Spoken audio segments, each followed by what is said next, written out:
नमस्कार. लोकाधिकार न्यूजमध्ये आपलं हार्दिक स्वागत.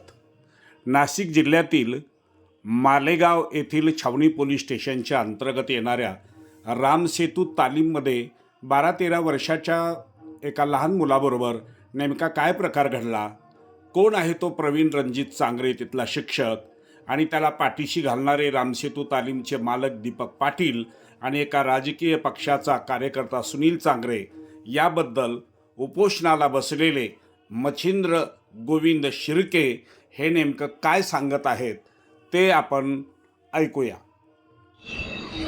मालेगाव छावणी पोलीस स्टेशनमध्ये गुन्हा रजिस्टर नंबर 354/2025 प्रमाणे बाळांचे लैंगिक अपराधापासून संरक्षण अधिनियमाअंतर्गत परवा रविवारच्या दिवशी गुन्हा दाखल करण्यात आलेला आहे.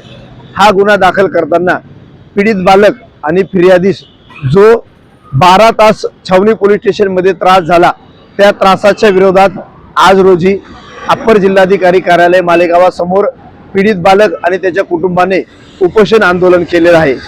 सर्वात महत्त्वाचा विषय म्हणजे ही घटना शुक्रवारी 19 तारखेला झालेली असताना पीडित बालकाने त्याच्या घरी 20 तारखेला सांगितली.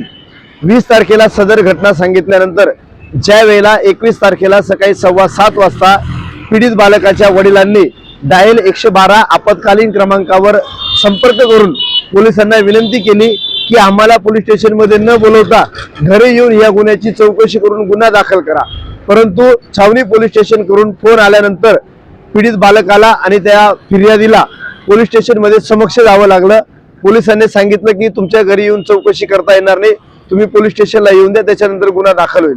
मग ज्या वेळेला 15-20 मिनिटांनंतर छावणी पोलीस स्टेशनला पीडित बालक आणि फिर्यादी गेला तर पीडित बालक आणि फिर्यादी पोलीस स्टेशनला जाण्याच्या आधीच मालेगाव येथील प्रतिष्ठित संगमेश्वरातील रामसेतू तालीम संघाचे दीपक पाटील त्या ठिकाणी फिर्यादी पोहोचण्याच्या अगोदरच पोलीस स्टेशनला हजर होते. आणि ज्या वेळेला दीपक पाटील पोलीस स्टेशनला हजर झाले तर त्यावेळेला त्यांनी फिर्यादीला गुन्हा दाखल करू नये अशी सूचना केली. आणि सूचना केल्यानंतर फिर्यादी ज्या वेळेला गुन्हा दाखल करणार या शब्दावर कायम राहिल्यानंतर जवळजवळ सकाळी 7:15 वाजेपासून सायंकाळी 7:15 वाजेपर्यंत म्हणजे जवळपास 12 तास लोटल्यानंतर सुद्धा फिर्यादीवर पोलिसांच्या समक्ष रामसेतू तालीम संघाचे दीपक पाटील आणि राजकीय पाठिंबा असलेले सुनील चांगरे यांनी 12 तास दबाव तयार केला गेला. आणि दबाव तयार करून फिर्यादीने अशा प्रकारचा गुन्हा दाखल करू नये याच्यासाठी पोलिसांच्या समक्ष प्रयत्न केला गेला. हा प्रयत्न करताना राजकीय वर्चस्व असलेले सुनील चांगरे यांनी पोलिसांना सांगितलं की फिर्यादी हा मला जातीवाचक शिवीगाळ करतोय आणि त्यामुळे याच्यावर अॅट्रॉसिटी अंतर्गत गुन्हा दाखल करा. असा कोणताही प्रकार त्या ठिकाणी झालेला नसताना सुद्धा फिर्यादीने गुन्हा दाखल करू नये याच्यासाठी सुनील चांगरे यांनी पोलिसांना अशा प्रकारे सांगितलं गेलं. आणि रामसेतू तालीम संघाचे दीपक पाटील यांनी सुद्धा वेगवेगळ्या प्रकारे सोशल मीडियावर फिर्यादीच्या विरोधात मेसेज प्रसारित करून फिर्यादीला म्हणजे फिर्याद दाखल करण्यासाठी दबाव तयार व्हावा याच्यासाठी वेगवेगळ्या तालीम संघाचे पैलवान आणि त्यांच्या तालीम संघात शिक्षा घेणारे विद्यार्थी, त्यांचे पालक, माता भगिनी असा 500 पेक्षा मोठ्या प्रमाणावर जमाव दिवसभर छावणी पोलीस स्टेशनच्या बाहेर जमाव करून ठेवला. फक्त याचं कारण असं होतं की फिर्यादीने फिर्याद दाखल करू नये. ज्या बालकांच्या माता पालक त्या ठिकाणी आलेले होते त्यांना देखील पुढे करण्यात आलं आणि सांगितलं गेलं जर तुम्ही गुन्हा दाखल करत असाल तर आम्ही सुद्धा तुमच्या विरोधात विनयभंगाची आणि बलात्काराची तक्रार या ठिकाणी पोलीस स्टेशनमध्ये दाखल करतो. हा सगळा प्रकार घडत असताना छावणी पोलीस स्टेशनचे अधिकारी आणि कर्मचारी फक्त हा प्रकार बघत होते.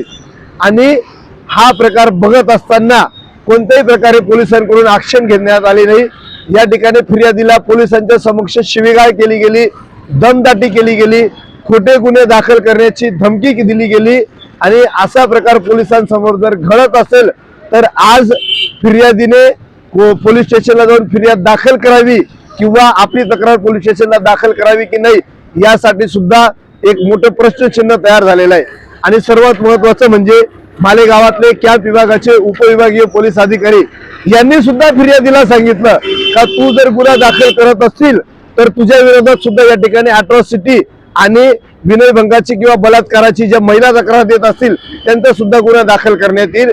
जर तुमचं जर बसून सेटलमेंट होत असेल तर ठीक, नाही सेटलमेंट झाली तर फिर्यादीवर सुद्धा गुन्हा दाखल करण्याची प्रक्रिया करण्यात यावी, असं उपविभागीय पोलीस अधिकारी मालेगाव कॅम्प यांनी फिर्यादीच्या समक्ष आणि फिर्यादीच्या बंधू आणि पत्नीच्या समक्ष पोलिसांना सूचना केला. म्हणजे पोलिसांनी, उपविभागीय पोलीस अधिकारी यांनी फिर्यादीने फिर्याद दाखल करू नये याच्यासाठी स्वतःच्या प्रशासकीय यंत्रणेचा वापर करून फिर्यादीवर दबाव तयार केला गेला. या संदर्भातली तक्रार काल ज्या वेळेला आरोपीला न्यायालयात हजर केलं गेलं होतं त्यावेळेला फिर्यादीने न्यायालयासमक्ष केली आणि आज या आंदोलनाच्या माध्यमातून मागणी करण्यात येते की ज्या ठिकाणी जो जमाव त्या दिवशी मोठ्या प्रमाणावर जमला होता त्या जमावाने अप्पर जिल्हाधिकारी यांच्या जमावबंदी आदेशाचं उल्लंघन केलेलं आहे.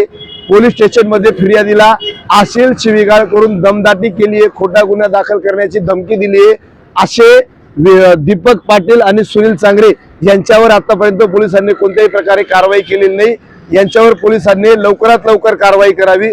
जो जमाव त्या ठिकाणी जमलेला होता त्या जमावावर कारवाई करावी आणि जो पीडित बालक आहे तो किल्ला परिसरातील शाळेमध्ये शिक्षण घेण्यासाठी जात असल्याने आणि त्याच परिसरात आरोपी आणि त्याचे नातेवाईक जे त्या दिवशी पोलीस स्टेशनला जमा झालेले होते त्या ठिकाणी राहत असल्यामुळे गेल्या 2 दिवसापासून पीडित बालक आणि त्याची बहीण हे 2 दिवसापासून शाळेत जात नाहीये.